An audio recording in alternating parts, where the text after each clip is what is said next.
हरे कृष्णा। संतोषी सूर्यवंशी माता जी, आप पढ़िएगा। जी प्रभु जी। जी। कामात्मनः स्वर्गपरा कामात्मानः स्वर्गपरा जन्म कर्म फलप्रदाम् जन्म फलप्रदाम् क्रिया विशेष बहुलाम क्रिया विशेष बहुलाम भोगे ऐश्वर्य गतिं प्रति हो गए। बहुत सुंदर, बहुत सुंदर, मेरी बोल प्रभु जी। बहुत सुंदर माता जी। जय माता जी, आप अनुवाद रिपीट कराइएगा कि भाई करवाएंगे, दोनों में से कौन करेगा? जी प्रभु जी, मैं करूंगी जी। अल्प ज्ञानी मनुष्य अल्प ज्ञानी मनुष्य वेदों के उन अलंकारिक शब्दों के प्रति अलंकारिक शब्दों के प्रति अत्यधिक आसक्त रहते हैं। अत्यधिक आसक्त रहते हैं। जो स्वर्ग की प्राप्ति अच्छे जन्म शक्ति इत्यादि के लिए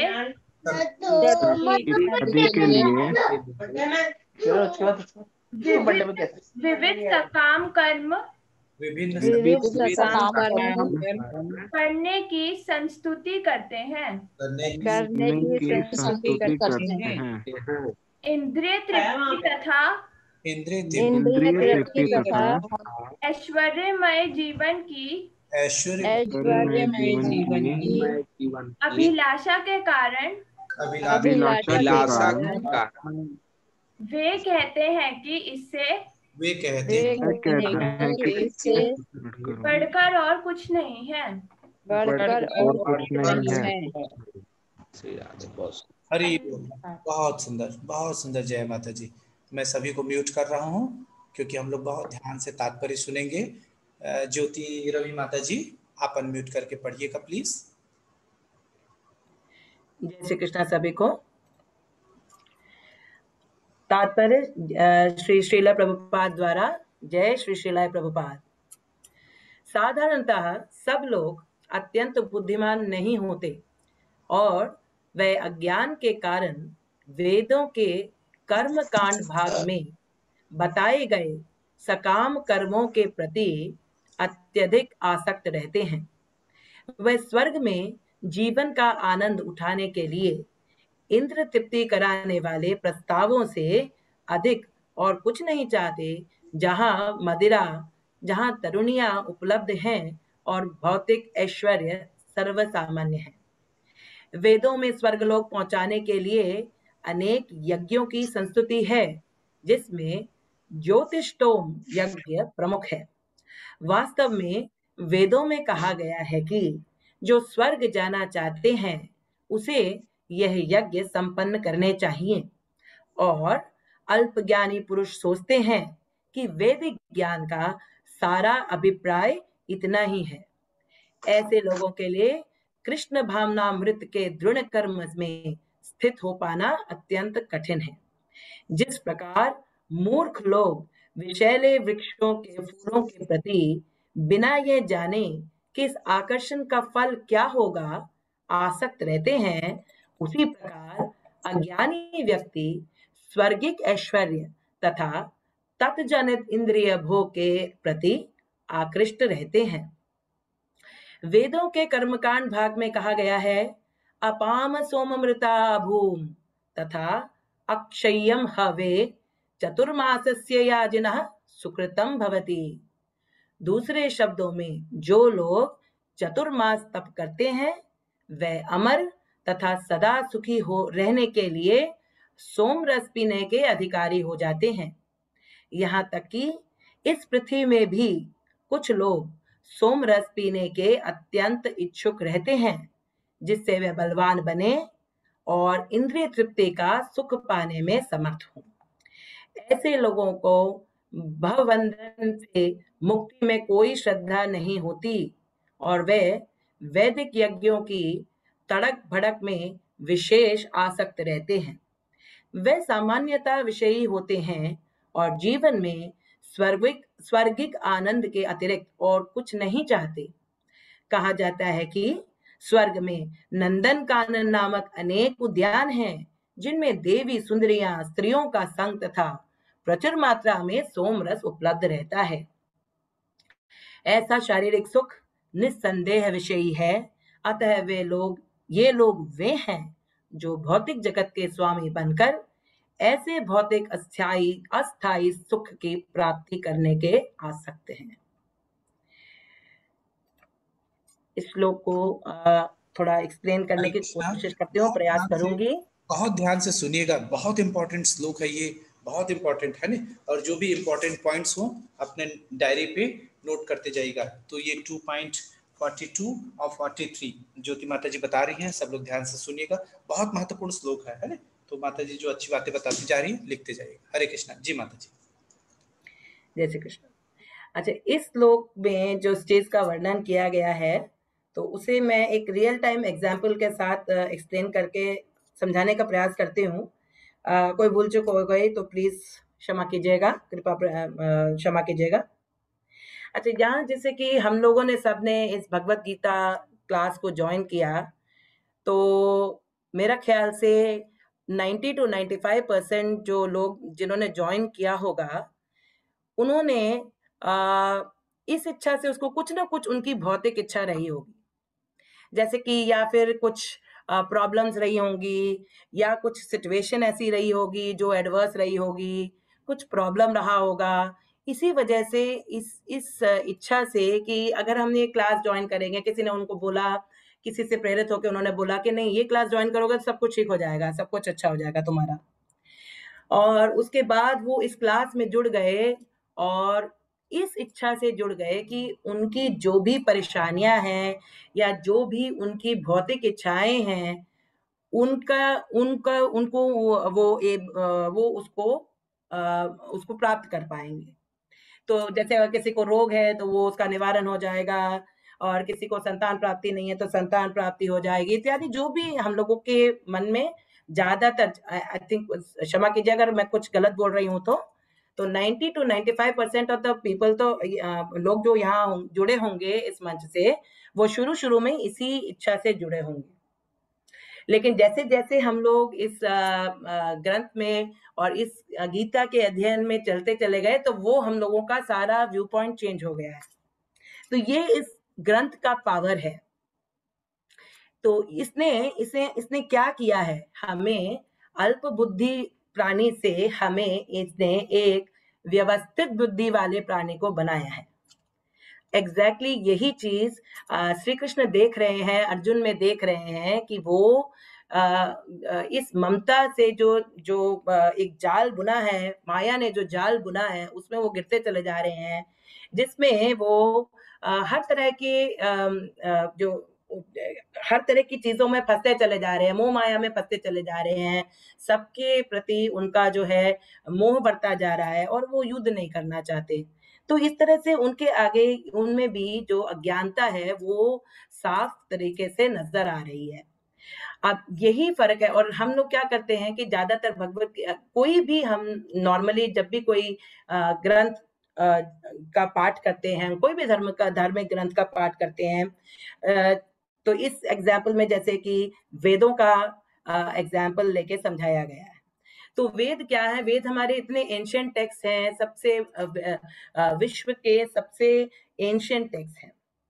इनका नाम ही विद्या से आया है। इनमें बहुत सारी विद्या और हर तरह का ज्ञान इन वेदों में उपलब्ध है। लेकिन इस ज्ञान की उपलब्धि होने के बावजूद भी जो अल्पज्ञ बुद्धि वाले जो लोग हैं और जो अज्ञानी लोग हैं, वो इन वेदों का पाठ क्यों करते हैं? वो इन वेदों का पाठ सिर्फ और सिर्फ अपनी इंद्रियों की तृप्ति के लिए ही करते हैं। तो इसमें इन वेदों में जैसे बहुत सारे सेक्शंस हैं, उनमें तरह तरह की चीजों का वर्णन है। ये यज्ञ करने से ये प्राप्ति होगी, ये मंत्र बोलने से ये प्राप्ति होगी, इस तरह की बहुत सारी चीजें हैं उसमें। और जो अज्ञानी पुरुष हैं, अज्ञानी व्यक्ति हैं, वो इन पार्ट ऑफ द वेदों से ही वो अट्रैक्टेड रहते हैं। तो उनकी इच्छा रहती है कि मैं कोई इनको बड़े बड़े जो श्लोक हैं, बड़े बड़े मंत्र हैं, तंत्र मंत्र हैं, वाम भीम बूम, तरह तरह के जो है ना, इस तरह के वो उच्चारण करने से हमें बहुत सारा कुछ धन मिल जाएगा, हमारी कामनाओं की पूर्ति हो जाएगी, और हमें जो भी चाहिए जीवन में वो सब मिल जाएगा। और ऐसे ही हम लोगों का, हम शुरू से भी अगर देखें तो हम लोगों का नॉर्मली स्वभाव ऐसा ही होता है। हम जब जैसे ही हम लोग अपना एजुकेशन पूरा करते हैं तो हम सोचते हैं कि अब हमें एक अच्छी नौकरी मिलनी चाहिए। तो एक अच्छी नौकरी मिलने के लिए हम क्या करते हैं, व्रत रखते हैं, मंदिरों में जाते हैं, चलिया उठाते हैं, तरह तरह की चीज करते हैं। और इन सब चीजों को करके हम सोचते हैं कि अब हमने अच्छे से इन तरह का अनुष्ठान कर लिया है, अब हमें अच्छे से धन प्राप्त होना चाहिए। ये हम लोगों का नॉर्मली यही उद्देश्य रखता है, अच्छा जॉब लगे तो अच्छा धन प्राप्त हो, ना अच्छा बिजनेस करें, अच्छा धन प्राप्त हो हमें। तो नॉर्मली अर्थ की इच्छा से हम लोग धर्म को मानने, शुरुआत हम लोग ऐसे ही करते हैं।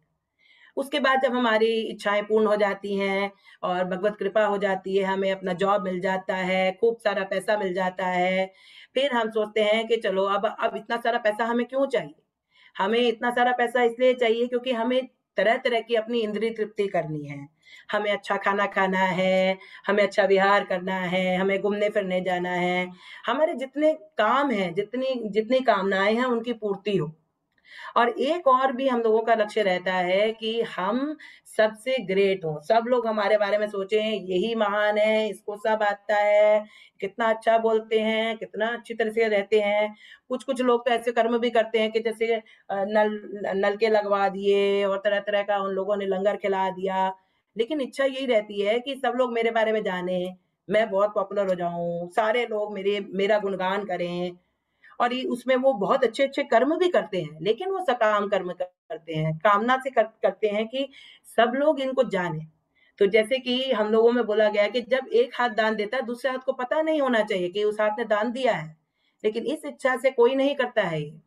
तो बहुत ज्यादातर लोग इसी इच्छा से कि अब हमने बहुत अच्छे अच्छे कर्म किए हैं, अब हमें स्वर्ग की प्राप्ति होनी चाहिए। अब यहाँ तक भूलोक तक भी वो लोग सीमित नहीं है, वो कहते हैं कि नहीं, अब हमने इतने अच्छे अच्छे कर्म किए हैं, मैंने इसका फलान का ढिमकान का इसका अच्छा किया, उसका भला किया, अब तो I deserve to go to heaven only, बस मुझे तो बस हेवन जाना है।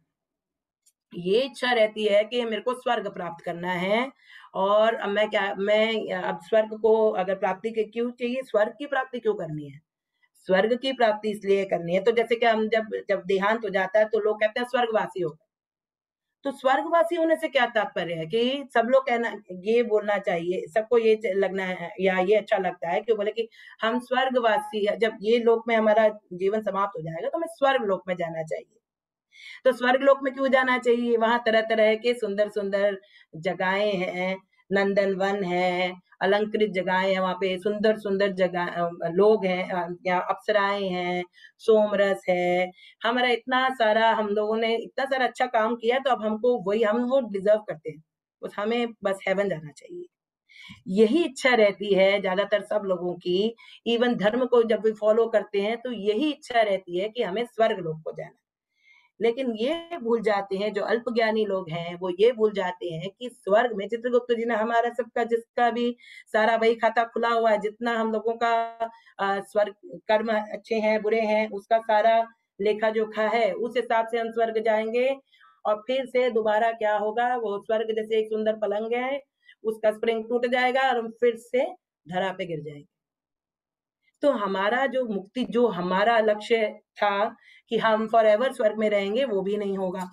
तो हम फिर से दोबारा से हम जन्म मृत्यु के साइकिल में गिरते जाएंगे और हम इसी चक्रव्यूह में फंसते चलेंगे, जब तक कि हमें ये बुद्धि नहीं आ जाएगी कि ये जो हम कर रहे हैं वो हम किस चीज के लिए कर रहे हैं। तो हमारा लक्ष्य जो है वो स्वर्ग प्राप्ति क्यों है? हमारा लक्ष्य होना चाहिए मोक्ष प्राप्ति। हमारा लक्ष्य होना चाहिए कि हम कैसे इस जीवन मरण की साइकिल से हम बाहर आए। हमारा लक्ष्य ये होना चाहिए कि हम कैसे बैकुंठ लोक जाएं।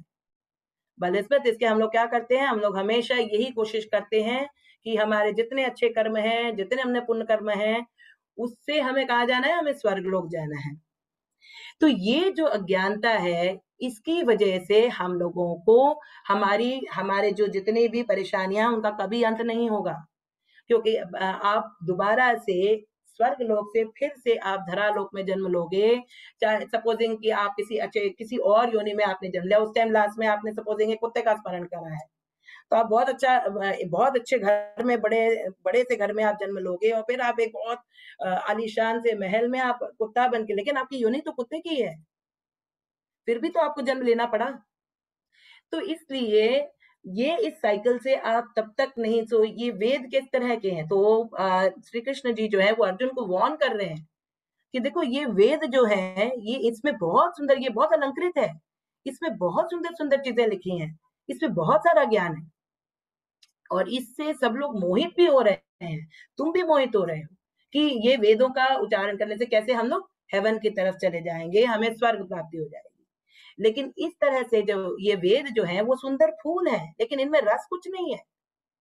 ये सुंदर फूल है, दिखने में सुंदर लग रहे हैं, बहुत सुंदर है, लेकिन इनमें कोई रस नहीं है।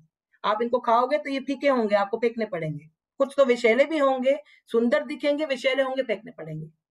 कुछ की तरफ आप जाओगे, जैसे कमल का फूल है, सुंदर है, लेकिन आप दलदल में फंस जाओगे। तो इस तरह से आपको फूल, सुंदरता हर टाइम में एंड प्रोडक्ट अच्छा नहीं, ऐसा नहीं है कि कोई सुंदर है तो उसके अंदर ही सब गुण होंगे, सब कुछ अच्छा होगा, ऐसा कुछ नहीं है। लेकिन अगर आपको वेदों का ठीक से अध्ययन करना है, तो आप उस ज्ञान को अर्जन करने की कोशिश कीजिए जो आपको मुक्ति की तरफ लेके जाता है, जो आपको बैकुंठ की तरफ लेके जाता है। बड़े बड़े श्लोक बोलने से अच्छा एक सुंदर सा हम लोगों का महामंत्र का जाप, एक सिंपल जाप जो प्रभु जी हमेशा बोलते हैं, कृष्ण महामंत्र का जाप, बस इतना ही हम लोगों ने करना है। कृष्ण भावनामृत होना है, और हमें इससे अलावा इस कलयुग में, इसके अलावा इस कलयुग में नहीं, इससे पहले भी सब युगों में इससे बड़ा कोई साधन नहीं है, और कोई इतना सिंपल साधन नहीं है जो हमें जैसे कृपया पाहि पारे मुरारे, यह संसारे बहु दुस्तारे, कृपया पाहि पाहि मुरारे। कृष्ण भगवान से यही हम लोगों को हमेशा कृष्ण भावनामृत रहकर सिर्फ एक उनका नाम हमेशा हमें स्मरण करना है, और इसी से हमारा उद्धार संभव है। जय श्री कृष्ण सभी। हरि बोल, हरि बोल, हरि बोल। बहुत सुंदर ज्योति माता जी, एक एक लाइन बहुत सुंदर तरीके से जो रियलिस्टिक अप्रोच था उसके साथ आपने इसको बहुत सुंदर तरीके से समझाया। बहुत सुंदर, बहुत बहुत धन्यवाद माता जी, बहुत बढ़िया। जय श्री कृष्ण। बहुत सुंदर माता जी, हरि बोल, हरे कृष्णा, हरि बोल। गौरव प्रभु जी जुड़े हैं क्या? हरे कृष्णा प्रभु जी, धन्यवाद, प्रणाम प्रभु जी। ये श्लोका में तो माता जी ने बहुत ही सहजता से और बिल्कुल सरल शब्दों में जो उसका पूरा एसेंस है इस श्लोका का, वो बहुत अच्छे से उसका एसेंस का परिचय कराता है कि हम लोग को, सब लोगों को एकदम सिंपली कॉन्सेप्ट क्लियर कर दिया माता जी ने कि किस तरीके से इस श्लोक का जो मैसेज है वो क्या है। तो वही नटशेल में मैसेज यही है प्रभु जी, हमारा जो बेसिकली हमको सकाम कर्मों से बचना है। तथाकथित जो हम पुण्य कर्म करते हैं, जैसे माता जी ने एग्जाम्पल दिए थे, इस तरीके के पुण्य कर्म जो सकाम होते हैं और उनके पीछे जो चाह होती है वो स्वर्ग प्राप्ति की होती है, तो उनसे बचना होगा, स्वर्ग प्राप्ति की चाह से बचना होगा। हमारी जो सोल है उसको बेसिक करना, उनसे बचना होगा। हमको करना क्या होगा? हमको करना होगा हमारी जो सोल है उसको, जो ये री इनकारनेशन की जो साइकिल है इसके ट्रैप से बचाना होगा, उस साइकिल को तोड़कर एलिवेट करना है और अपनी आत्मा को उसके परमानेंट एड्रेस पे पहुंचाना है। परमानेंट एड्रेस सबको यहाँ पे पता है, हम परम पिता परमात्मा भगवान कृष्ण की सेवा के लिए उनके धाम गोलोक वृंदावन तक पहुंचाना है। तो ये ही नटशॉल में बेसिकली इस श्लोका के पीछे जो संदेश है वो ये है। तो हम सबको पता ही है कि भगवान के जो षड ऐश्वर्य या दिव्य गुण के बारे में हम बात करते हैं हमेशा, जो उसमें से सबसे पहला है बल या शक्ति, दूसरा है सौंदर्य, तीसरा यश, चौथा संपत्ति या वैभव, पांचवा ज्ञान और छठा त्याग। तो ये जो दिव्य गुण है ये भगवान के दिव्य गुण है, इनको षड ऐश्वर्य कहा जाता है और ये हाईएस्ट डिग्री में भगवान के पास में होते हैं। लेकिन सिंस हम चर्चा करते आ रहे हैं कि सिंस हमारा सोल भी परमपिता परमात्मा का ही एक अंश है, तो कहीं ना कहीं इन ऐश्वर्यों की चाह हम अपने मन में रखते हैं, वो बाय डिफॉल्ट इनबिल्ट हमारे अंदर कहीं ना कहीं रहता है। हमको भी इन सारी चीजों से एक अट्रैक्शन तो होता ही है, हम इनको पाना चाहते हैं। तो बैकग्राउंड में हमको समझाया गया है कि चूंकि हम बेसिकली आत्मा है और परमात्मा के अंश है, तो हमको ये सब डिवाइन क्वालिटी चाहिए। तो ये जो हम अल्पज्ञान की बात कर रहे हैं, तो वो अल्पज्ञानी है कौन है? अल्पज्ञानी वही अल्पज्ञानी है जो इन डिवाइन क्वालिटीज को पाने का प्रयास कर रहे हैं, जो चाहते हैं कि मैं भी इन डिवाइन क्वालिटीज को प्राप्त कर जाऊं, तो उनको यहाँ पे अल्पज्ञानी कहा गया है। यहाँ पे कुछ शब्द हैं वो बहुत इंपॉर्टेंट है, जैसे कामात्मनः इसमें आया है। कामात्मनः वो लोग हैं जो हमेशा कामनाओं के अधीन है। एक कामना पूरी हो जाती है, नेक्स्ट कामना जनरेट हो जाती है, और नेक्स्ट कामना पूरी करते हैं तो उसके बाद नेक्स्ट वाली कामना जनरेट, वो हमेशा उसी ट्रैप में रहते हैं, कभी भी संतुष्ट नहीं हो पाते। आगे से आगे कामनाओं की पूर्ति का साइकिल चलता रहता है, एंडलेस साइकिल होता है।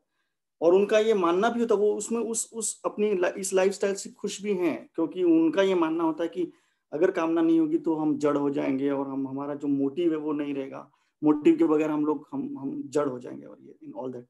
तो वो उस साइकिल में रहते हैं।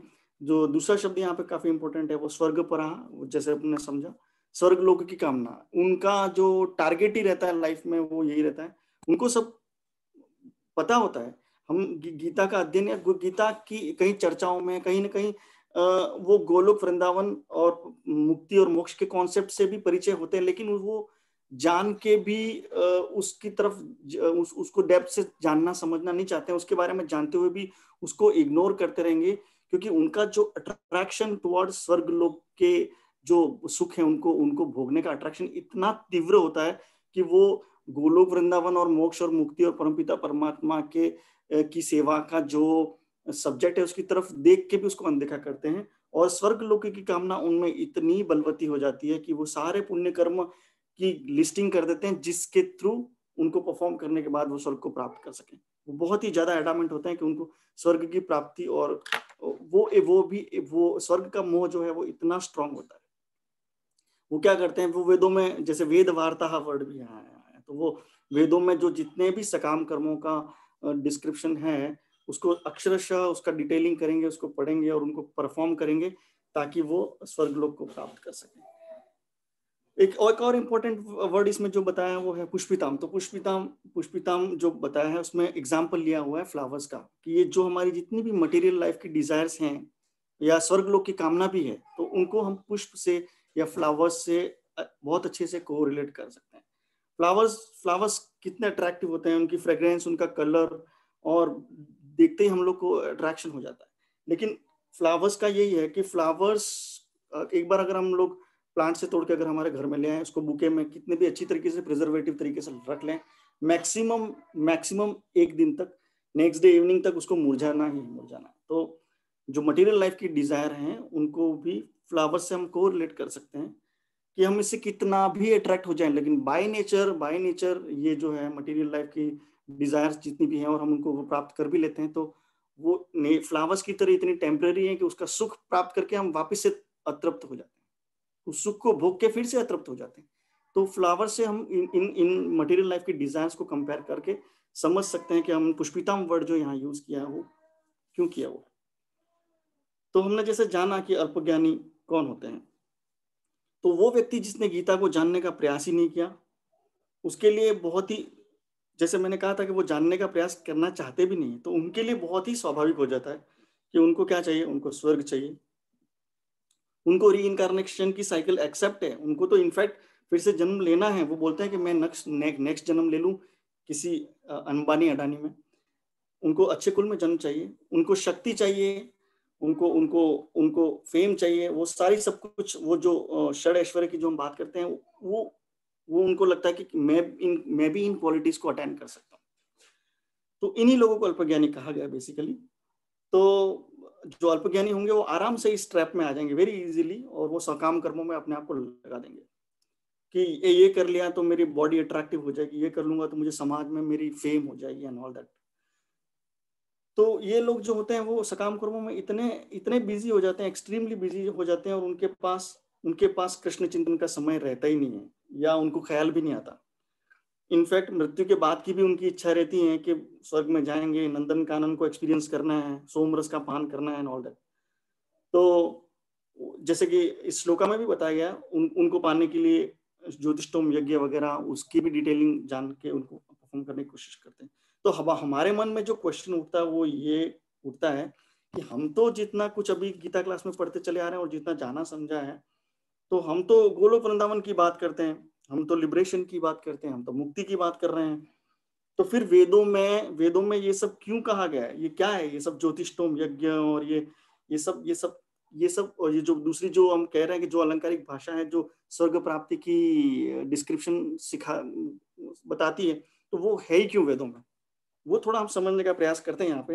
एक्चुअली जितना मैंने समझने का प्रयास किया डिफरेंट रिसोर्सेज से, तो मुझे यहाँ पे कहीं पे आचार्यगण उल्लेख कर रहे थे कि जो वेद होते हैं जो वो एक कॉम्प्रिहेंसिव नॉलेज है। मतलब वो जो चारों वेद हैं वो बेसिकली सर्व कल्याण के लिए लिखे गए थे। सर्व कल्याण हम जैसे कहते हैं सर्वजन हिताय, सर्वजन सुखाय, तो वो हर प्राणी को एड्रेस करते हैं, हर प्राणी की हर समस्या को एड्रेस कर सकते हैं, और हर प्राणी की हर सिचुएशन में उसको एलिवेट करने के लिए वो गाइड कर सकते हैं। वो रजोगुणी को उसके ऊपरी स्तर पर उठाने में समर्थ हैं, रजोगुण को वो सतोगुण में लेके जा सकते हैं, तमोगुण को भी क्रमशः तमोगुणी व्यक्ति को भी अपनी स्थिति से ऊपर उठा के वो रजोगुण में ला सकते हैं। हर उसके लिए सकाम कर्म एक प्राइमरी लेवल पे उनको करना पड़ सकता है, और सतोगुणी जो तमोगुणी को रजोगुण की स्थिति तक ला सकते हैं, रजोगुणी को सतोगुण की स्थिति तक ला सकते हैं, और सतोगुणी को लिबरेट कर सकते हैं, उनको मुक्ति दिला सकते हैं। तो उसको थोड़ा समझना होगा। और जो व्यक्ति को जो भी निर्देशन मिलेगा, जो वो अपने तीनों, कुछ व्यक्ति ऐसे होते हैं जो अपने इन तीनों गुणों से भी ऊपर उठ जाते हैं, तो उनकी स्पिरिचुअल जर्नी में नेक्स्ट स्टेप के लिए भी मार्गदर्शन वेदों में मिलता है। तो इसको हम ऐसे समझ सकते हैं जैसे कोई तमोगुण से लाचार है, बहुत ही लाचार है, तो उसको वेद ये नहीं कहेंगे कि live it is not your cup of tea. प्रभु ने अपने स्टूडेंट्स के असाइनमेंट के लेवल का जैसे एग्जाम्पल दिया था कि मैं अपने स्टूडेंट को डिफरेंट लेवल के स्टूडेंट को उनके लेवल के असाइनमेंट्स देता हूँ। तो बस सिंपली वही है यहाँ पे भी। वेद जो हैं ये कभी नहीं कहेंगे कि ये तुम्हारे स्पिरिचुअल जर्नी तुम्हारे बस की नहीं है। आप कितने भी पतित रहो, पतितों से भी पतित रहो, जो स्पिरिचुअल जर्नी की जो लीस्ट जो स्टेट होती है उस स्टेट पे भी आप हो, तो आपको वहां पे भी आपका हाथ थामने के लिए वेद तैयार हैं, वहां पे भी आपके लिए गाइडेंस है कि ये नहीं कहा जाएगा कि ये तुम्हारे बस की नहीं है एंड ऑल दैट। उसको आपके जिस भी स्टेज है उस स्टेज से आप एलिवेट करो ना, नेक्स्ट लेवल की, आप जहां पर कहीं भी हो उससे नेक्स्ट लेवल की एलिवेशन की पोटेंसी तो आपके अंदर है ही है, और वहां तक तो आपको ले ही जाया जा सकता है।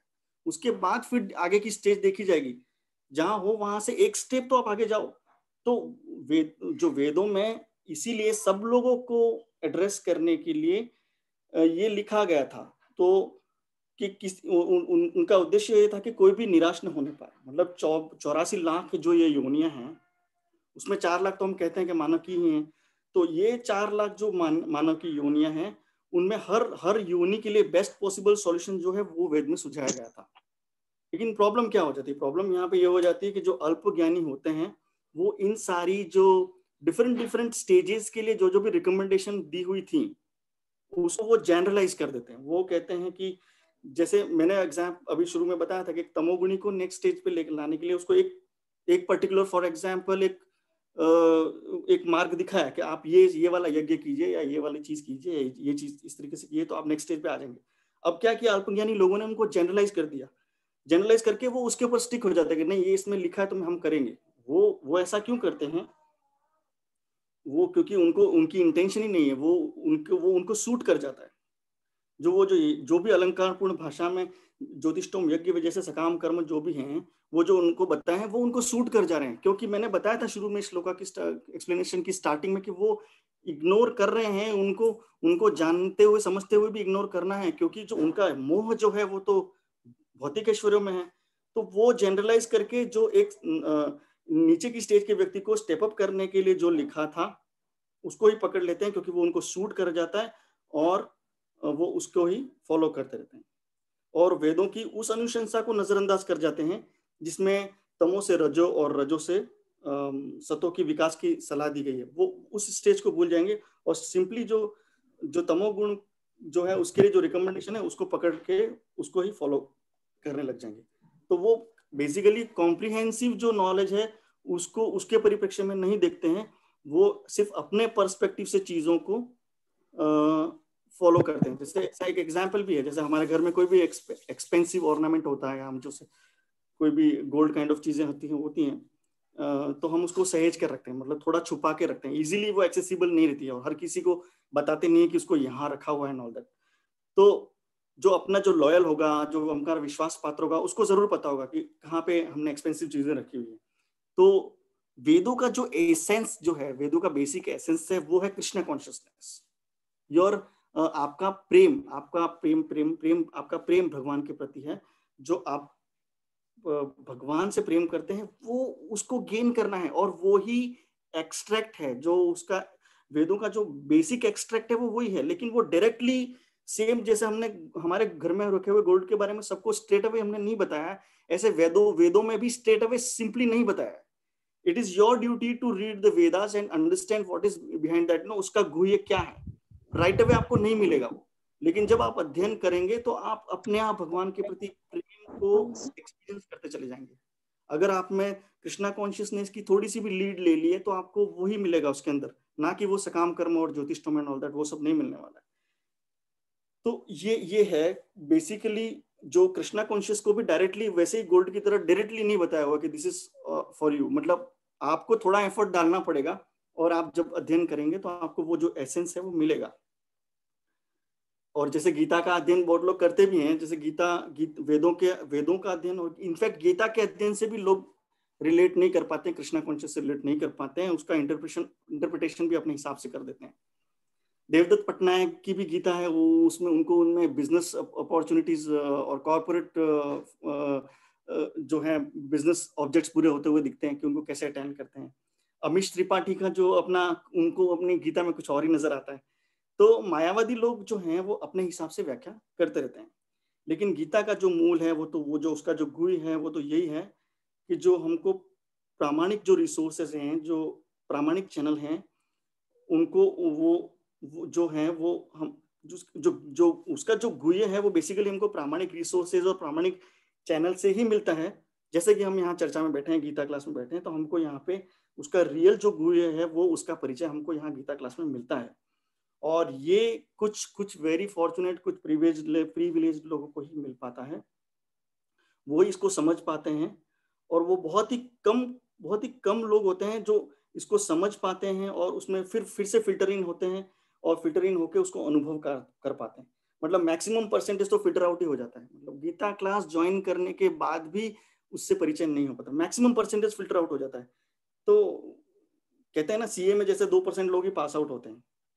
तो वही बात है, प्रभु ने पहले भी बताया था कि जब सीए करने के टैग के लिए आपको इतना सारा करना पड़ रहा है, मतलब बहुत कम लोग हो पा रहे हैं। तो भगवान की भक्ति को रियल टाइप में एक्सपीरियंस बहुत कम लोग कर पाते हैं। सीए में 2% पास आउट हो पाते हैं। तो ये जो भक्ति का जो मार्ग है उसमें कितने परसेंट पास आउट होते हैं, हम अगर हम अंदाजा लगाएं तो हम समझ पाएंगे कि ऐसा क्यों होता है। क्योंकि जो कुछ भी सामान्य होता है वो सरल नहीं होता है। जो कुछ भी सामान्य होता है लाइफ में वो कभी सरल नहीं होता है।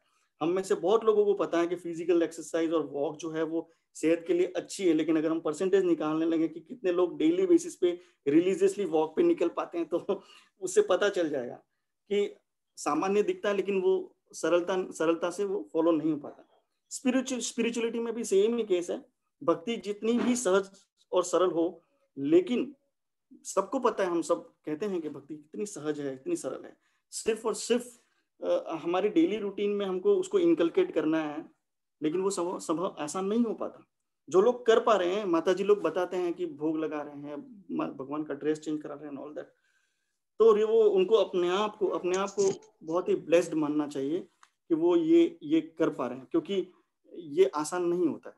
तो इस श्लोका से हमको यही जानना है नटशेल में कि वी शुड टेक केयर, हम लोग उस ट्रैप में ना पड़े, स्वर्ग प्राप्ति के ट्रैप में ना पड़े, और सिंपल, सहज और सरल तरीके से स्पिरिचुअलिटी को डेली रूटीन में लाएं और भगवान की भक्ति को हमारी लाइफ में इनकलकेट करें और कृष्ण प्रेम को प्राप्त करें।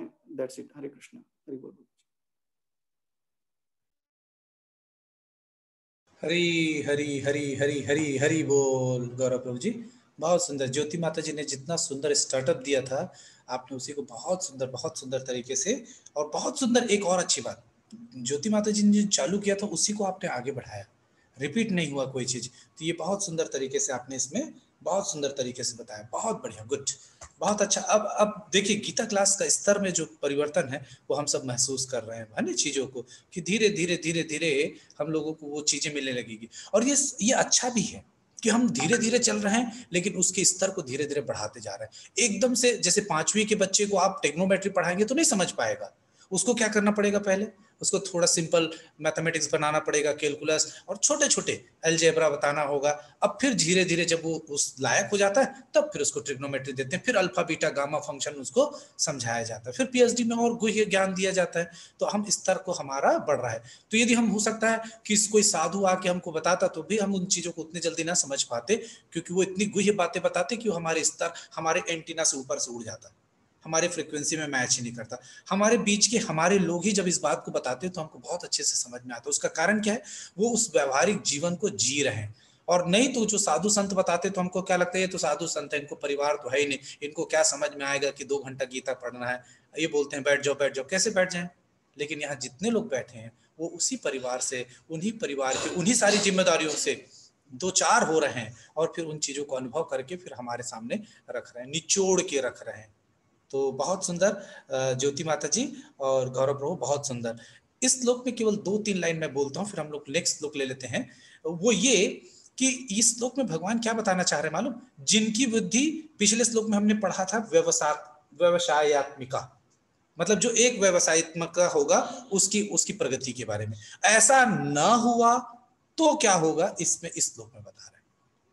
तो वो ऐसा कर्म करते हैं जिससे स्वर्ग की प्राप्ति हो। स्वर्ग की प्राप्ति मतलब जैसे कि ज्योति माता जी ने बताया, प्योर इंद्रिय तृप्ति है, सोमरस का पान, इधर घूमना उधर घूमना, ये करना वो करना, बस अच्छे चीजों का रहना, खाना पीना, सोम और जो अप्सराएं उनका मिलना।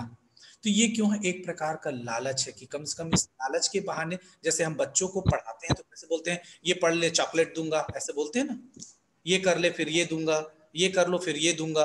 क्यों? क्योंकि हमारी इच्छा उसको चॉकलेट की नहीं है, हमारी इच्छा है उसको ज्ञान प्राप्त हो। लेकिन लालच स्वरूप में हमने क्या दिया उसको? चॉकलेट। वो बच्चे को ज्ञान से कोई मतलब नहीं, उस बच्चे को किससे मतलब है? उसको चॉकलेट से मतलब है, और उस चॉकलेट के लालच में वो ज्ञान प्राप्त कर डालता है। ये तरीका है। तो वेदों में जैसे कि गौरव प्रभु बता रहे थे, बहुत सुंदर बताया गौरव प्रभु ने, वो यही है कि वो लालच दिखा के कम से कम तुम ये तो कर लो। तो वो एक बार में बहुत सुंदर बात निकल के आई, वो क्या मालूम?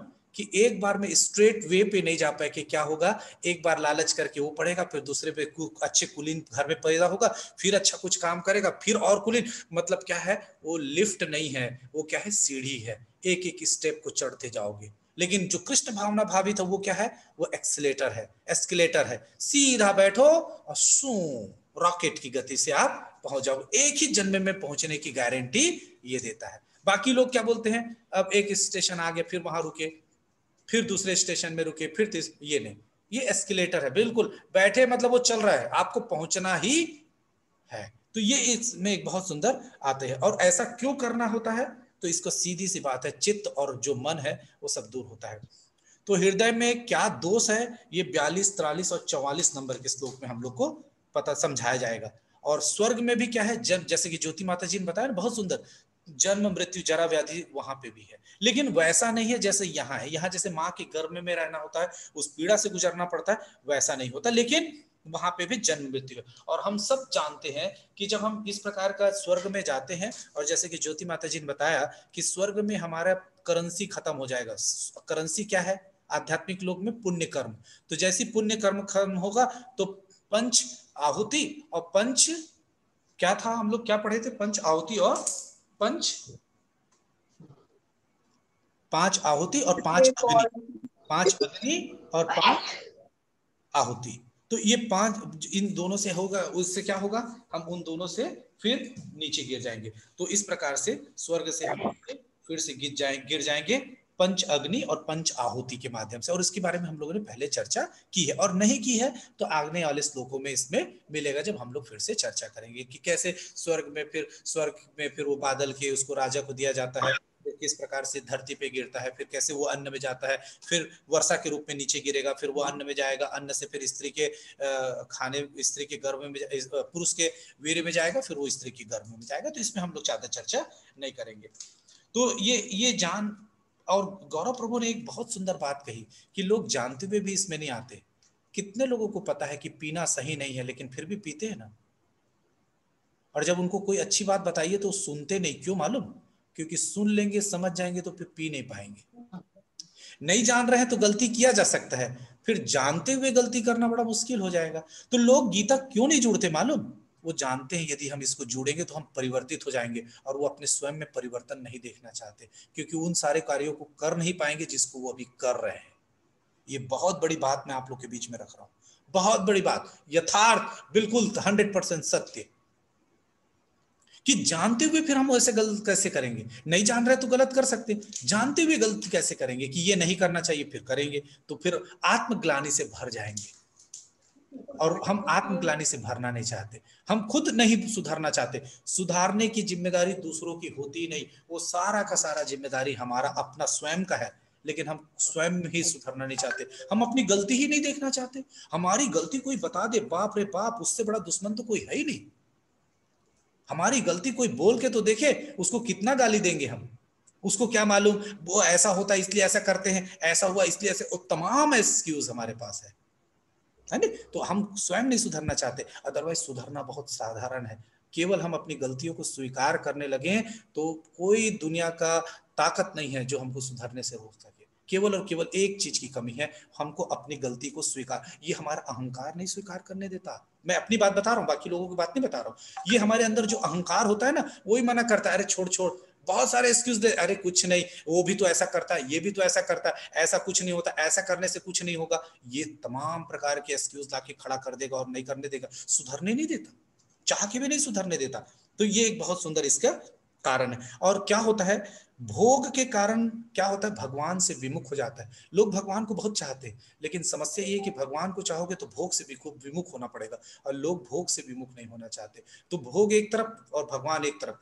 तो लोग सोचते हैं भगवान चाहिए, लेकिन भोग के साथ, जो कि संभव नहीं है। लोग चाहते भोग करते करते भगवान मिले, और इसी के कारण वो सारा समस्या होती है। और स्वर्गलोक से पतन का कैसा तरीका क्या है मालूम? स्वर्गलोक से किसी का पतन हो गया कैसे पता चलता है? स्वर्गलोक में जो आदमी जाता है उसके गले में माला डाल दी जाती है, और यदि वो माला सूख गया तो समझिए उस आदमी का पतन हो चुका है। ये उसकी पहचान है। और स्त्रियों का स्वर्ग से पतन का क्या है? यदि वो मां बन गई तो उसका स्त्री पतन हो जाता है। मतलब वहां पे पुष्प पहने रहेंगे और उसके बाद वो कभी सूखता नहीं, स्त्री कभी मां नहीं बनती स्वर्गलोक में। लेकिन यदि हो गया तो मतलब वो पतन हो जाता है और वो नीचे गिर जाते। तो इस तरीके से वो ये इसका एक बहुत तरीका बताया अपने, है ना? तो बाकी सारी चीजें तो इसमें बहुत सुंदर तरीके से गौरव प्रभु और ज्योति माता जी ने कंप्लीट कर दिया है। हरे कृष्णा, हरि बोल। अमित प्रभु, आप कुछ बोलना चाहेंगे? हरे कृष्णा प्रभु। नहीं प्रभु, ऑलमोस्ट सब हो गया।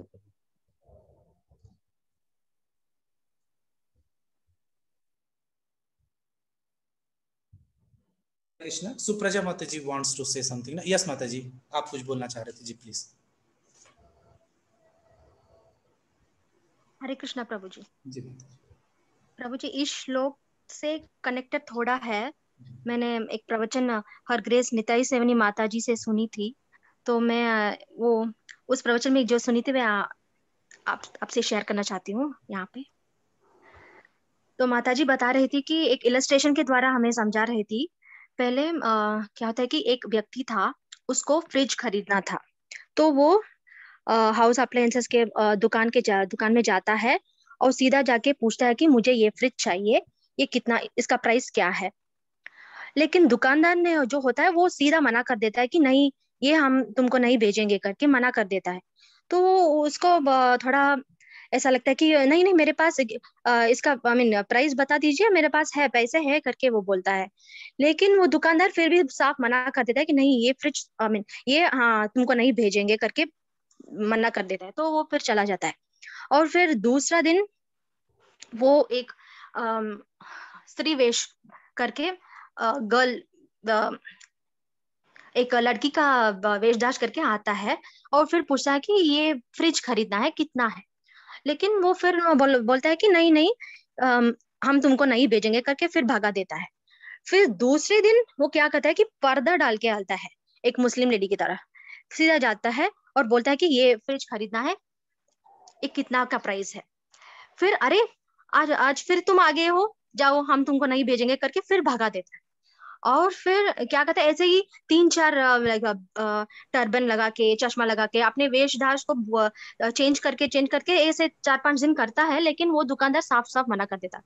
और फिर एंड में दूसरे दिन बस अपने नॉर्मल जैसा होता है, सेम ऑर्डिनरी सिंपल सा जाता है, बोलता है कि मुझे नहीं चाहिए, लेकिन एक वजह तो बताओ कि आप क्यों नहीं भेज सकते हैं, करके पूछता है। तो उस दुकानदार चलो ठीक है, आप तुमने पूछ लिया तो मैं बता देता हूँ, क्योंकि ये जो तुम देख रहे हो और मांग रहे हो फ्रिज फ्रिज करके, ये तो फ्रिज है ही नहीं, ये तो वॉशिंग मशीन है। तो इसको मैं क्यों भेजू तुमको। तो इसको अभी मैं भेजूं तो तुम क्या करोगे, तुम दूध और फल रखोगे और फिर कंप्लेन लेके आओगे कि ये सब्जियां और नहीं, सब्जियां दूध ठंड नहीं हो रहे, करके ये मेरे पास ही तुम आओगे कंप्लेन लेके। तो इसलिए मैं तुमको मना कर देता हूँ, ये नहीं भेजूंगा करके। तो ये बस छोटा इलस्ट्रेशन है प्रभु जी। इसके द्वारा क्या माता जी बोली थी कि हमारे आत्मा जो है कई तरह की शरीर अपने अपनी इच्छाओं से कई तरह की शरीर प्राप्त करती है, जैसे कि एक चींटी, चिड़िया, हाथी, ऐसे करके करके फिर जाके हमें अपने किए हुए अच्छे कर्म के वजह से ये मनुष्य योनि हमें मिलती है। लेकिन हम इस मनुष्य योनि को कैसे हैंडल करना, यूटिलाइज करना हमें नहीं पता रहता है। लाइक हमें नहीं, जब जब बाहरी दुनिया का पूरा वर्ल्ड पॉपुलेशन को जैसे है, जो मेटीरियलिस्टिक वर्ल्ड है अभी, तो ये शरीर नहीं नहीं पता रहता है। तो हम तो हमें मटेरियल डिजायर्स को पूरी करने के लिए और इंद्रिय तृप्त के लिए काम करते रहते हैं। तो अब हमें इस शरीर मिला है, उस इसकी असली पर्पस हमें जानना चाहिए। तो वो शरीर क्या है, आत्मा क्या है, परमात्मा क्या कौन है, इनके बारे में जानकारी लेना चाहिए। तो इसलिए हम क्या कर हमें इसलिए हम तो इस मीटिंग के द्वारा कनेक्ट हो रहे हैं और भगवान को जानने के लिए प्रयास कर रहे हैं। और ऐसा कनेक्ट होने से एक रीजन भी है कि हम ज्वाइन कर रहे हैं, लेकिन भगवान ने हमें चुने हैं। तो हमको भगवान ने सिलेक्ट किए हैं। जैसे प्रभु जी बोल रहे थे कि हम तो प्रिविलेज्ड है कि जो यहाँ इस सत्संग में जुड़ रहे हैं, तो हमें कृष्ण भावनामृत भक्तों के संग प्राप्त करके हमारे अल्टीमेट डेस्टिनेशन को जानना चाहिए, प्रयास करना चाहिए। और उसके पहले भगवान को प्यार करना चाहिए, भक्ति करना चाहिए। वही तो हमारे सबसे अल्टीमेट है में इस शरीर मनुष्य योनि को प्राप्त करने का। हरे कृष्ण, हरि बोल। बहुत सुंदर सुप्रजा माता जी, बहुत सुंदर, बहुत बढ़िया, गुड। बहुत सुंदर तरीके से आपने बहुत सुंदर एग्जाम्पल्स के साथ बहुत अच्छे तरीके से समझा। और कोई कुछ बोलना चाहेगा क्या? क्योंकि अब नेक्स्ट श्लोक नहीं हो पाएगा, तो हम लोग किसी का कोई रियलाइजेशन हो, कोई कुछ बोलना चाहेगा तो बोले, और नहीं तो फिर हम लोग कविता माता जी और उनके परिवार के लिए जो एक माला कर रहे हैं, सब लोग मिलकर सामूहिक रूप से फिर आज एक माला करेंगे, है ना। 13 दिन हमारा प्रण था कि 13 दिन तक हम लोग करेंगे, तो उसको कंटिन्यू करेंगे। और कोई कुछ बोलना चाहेगा क्या? 5 मिनट हमारे पास टाइम है, कोई लोग बोलना चाहेगा? 45 हुआ है, 5 मिनट कोई कुछ बोलना चाहेगा क्या? हरे कृष्णा प्रभु जी। जी सोनिका माता जी प्लीज। जी प्रभु जी, संजू माता जी जुड़ी है। बोल, हरी बोल। हाँ जी जी जी जी, हरे कृष्णा। और जर्मनी से। हाँ हाँ हाँ, जी जी जी प्रभु। हरे कृष्णा। संजू माता जी का बहुत बहुत बहुत स्वागत है। संजू माता जी आज ही हमारे क्लास में जर्मनी से जुड़ी हुई हैं, तो उनका हम लोग, संजू माता जी आपको बहुत बहुत स्वागत है। और कौन जुड़ा है, और कोई नया भक्त है क्या? प्लीज आप में गीता शर्मा माता जी। जी प्रभु जी, गीता शर्मा बॉम्बे से, मेरी दादी प्रभु। अच्छा, गीता शर्मा माता जी। लोमन सेवती सोनी माता जी भी हैं क्या? तोमन सेवती जी जी। जी माता हरे कृष्ण। जी माता जी माता जी, आपको भी पहली बार हाँ। माता जी, आप कैसे जुड़े? वो चापा से। हरी बोल हरी बोल हरी बोल माता जी। चांपा से है, मतलब हमारे परिवार में से कोई हैं आप? जी जी जी जी जी माता जी। प्रभु जी, नूतन शर्मा जी भी जुड़ी हैं, मेरी फ्रेंड है वो, आज रोहिणी से। हाँ जी, नूतन शर्मा नाम से। नूतन शर्मा माता जी, आपका भी स्वागत है। और कोई है क्या? देखिएगा तो और कोई नया भक्त दिख रहा है क्या? आज गौरव प्रभु के पिताश्री भी जुड़े हुए हैं। जी प्रभु जी, गौरव प्रभु के पिताजी भी हैं। गौरव प्रभु के पिताजी जुड़े हुए हैं, उनका भी बहुत बहुत स्वागत है। देखिए देखिए, हाँ, त्रिभुवन नाथ प्रभु जी, देखिए आपका बेटा कितना अच्छा बोलता है, हम लोगों के उद्धार के लिए कितना सुंदर काम कर रहे हैं। हाँ प्रभु, हाँ प्रभु, मैंने भी पूरा सुना उनको, मुझे भी काफी अच्छा लगा, काफी प्रभावित हुआ उनको सुन करके। मैं जी जी काफी कुछ उन्होंने गीता के बारे में पढ़ लिया और जान लिया, और आप सबके द्वारा प्रभु जी, आप सबके सहयोग से और आप सबके सानिध्य मिलने से उनमें काफी कुछ परिवर्तन देख रहा हूँ मैं। भगवान जो है वो उनको खूब खुश रखे और आपका आशीर्वाद बना रहे प्रभु।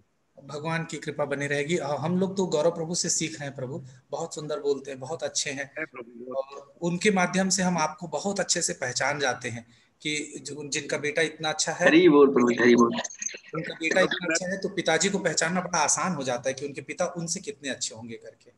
तो त्रिभुवननाथ प्रभु मैं भी आपको बहुत गीता के बारे में जो आप काफी अच्छी क्लास ले रहे हैं, और मैं जुड़ करके काफी प्रभावित हूँ गीता के बारे में आपकी क्लास में जुड़ करके, और मुझे काफी अच्छा लगा। मैं भी हल्का फुल्का प्रभु गीता का ज्ञान रखता हूँ, और जहां तक गीता की बात है, गीता के अंदर तो स्पष्ट यही कहा गया है कि हमें ये जो काफी 84 लाख योनियों के बाद में जो हमें मानव जीवन मिला है, वो सिर्फ और सिर्फ लोग ये मान लेते हैं कि हमें भोग के लिए मिला है, हमें संसार भोगतने के लिए मिला है। लेकिन प्रभु भगवान कृष्ण ने कहा है कि तुम्हें जो ये योनि मिली है वो प्रभु परमात्मा की जानकारी करने के लिए मिली है। ये सभी योनियों में से एक योनि श्रेष्ठ और उत्तम श्रेणी है, योनि है।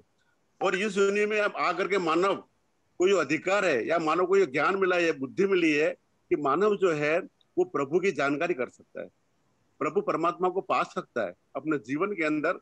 और कैसे पा सकता है? बस यही विधि है, जैसे आप जोड़ रहे हैं, हम लोग जुड़ रहे हैं, और जो आपसे कुछ सीख रहे हैं, और वो जो है ज्ञान, वही परमात्मा की प्राप्ति है। और वो ज्ञान अगर जीवन में उतरेगा तो खाली उसको सुनना ही काफी नहीं है, ज्ञान को बताना काफी नहीं है, ज्ञान को हमारे जीवन में उतारना है, हमारे जीवन को जीवन में डालना है। जो ज्ञान हमें प्राप्त हो रहा है गीता के माध्यम से, गीता क्लासों के माध्यम से, आप जैसे प्रभुओं के माध्यम से, वो हमारे जीवन में उतरे, हमारा जीवन भी उसी के अनुरूप बने, और हमारा जीवन ऐसा बने कि हमें देख करके लोग ये सोचें कि वास्तव में ये जो है वो गीता प्रभु, गीता ज्ञान और गीता क्लासों से जुड़ करके इन्होंने प्राप्ति की है, तो क्यों ना हम भी हमारे जीवन में इस तरह का परिवर्तन लाए। प्रभु मैं बहुत खूब खुश हूँ, बहुत सुंदर आपने व्याख्या की है, मैंने गौरव प्रभु को भी पूरा सुना है, और मैं काफी हर्षित हूँ ये देख करके, और खुश हूँ। और आपका जो है सानिध्य प्रभु हमें मिलता रहे, बस यही विनती। हरे कृष्ण प्रभु, हरे कृष्ण। बहुत बहुत धन्यवाद। और मैं पूरे गीता परिवार की ओर से आपका बहुत बहुत साधुवाद करता हूँ, और आपके जो आशीर्वचन है, हम पूरा प्रयास करेंगे कि हम लोग अपने इस गीता के जो बातें हैं, आप जो हम लोग को समझाना चाह रहे थे कि इस गीता के श्लोक में भगवान जो हमसे कह रहे हैं उसको हम अपने चरित्र में उतार पाए, इसका हम लोग पूरा प्रयास करेंगे। आपको मैं ऐसा आश्वासन देता हूँ, और आपके माध्यम से हरे कृष्ण प्रभु जी सभी लोगों से निवेदन करूंगा कि प्रभु हम सबसे बड़े हैं, तो हम उनको जो सलाह दिए हैं तो हम लोग को उनको अपने जीवन में इस गीता के श्लोकों को चरित्र पे उतारने का पूरा प्रयास करना चाहिए।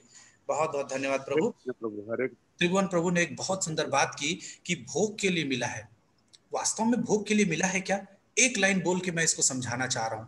आपको बहुत सुंदर चाट खाने का मन लगा, बहुत सुंदर चटपटा चाट खाने का मन लगा, ठीक है, जया माता जी आप अनम्यूट कीजिएगा।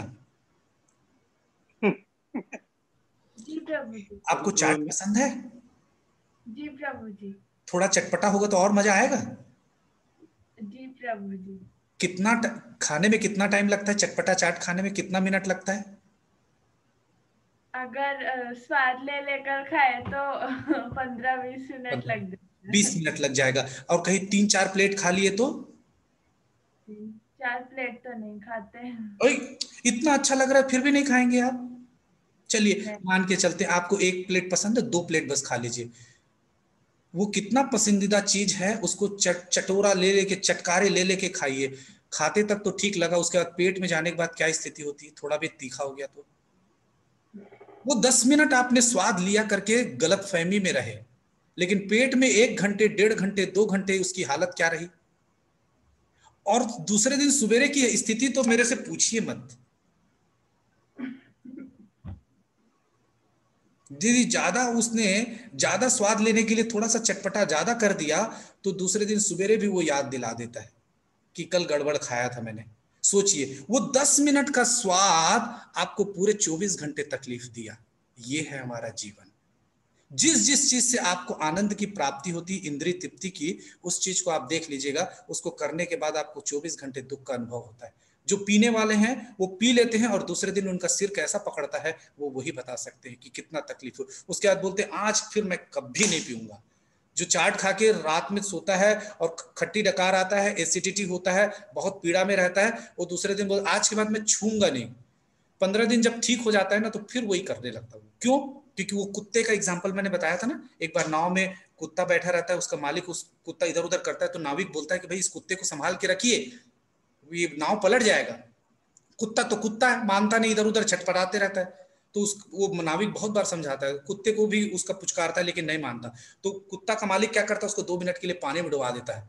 तो वो बेचारा बिल्कुल छटपटा जाता है। जब आके बैठता है ना तो चुपचाप एक बार झाड़ता है और चुपचाप बैठ जाता है।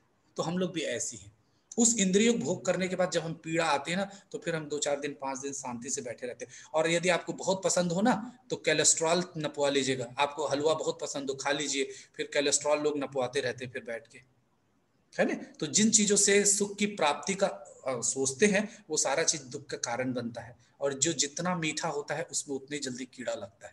ये भौतिक जीवन है। और आध्यात्मिक जीवन कैसा है? एक बार गीता पढ़ेंगे तो लगता है कुछ अच्छा हुआ, दूसरे बार पढ़ते हैं तो बहुत अच्छा लगता है, तीसरे बार फिर आनंद का अनुभव होने लगता है और चौथे बार हम डूब जाते हैं उसमें। तो ये आनंद का स्तर आध्यात्मिक में जब हम कार्यों को करते जाते हैं तो उसमें अनुभूति बढ़ते चली जाती है। और भौतिक चीजों में जिसमें आनंद का अनुभव करते रहते हैं वही उसको बढ़ाते जाने से वो हमारे लिए हमारे पतन का कारण होती है, या उससे फिर हमारा विरक्ति होने लगता है। जैसे आपको हलवा बहुत पसंद हो, सवेरे दोपहर शाम 8 दिन लगातार दें तो फिर आप हलवा को बोलोगे मेरे को इसका मुंह भी नहीं देखना है, हलवा देखना भी नहीं है मुझे, है ना।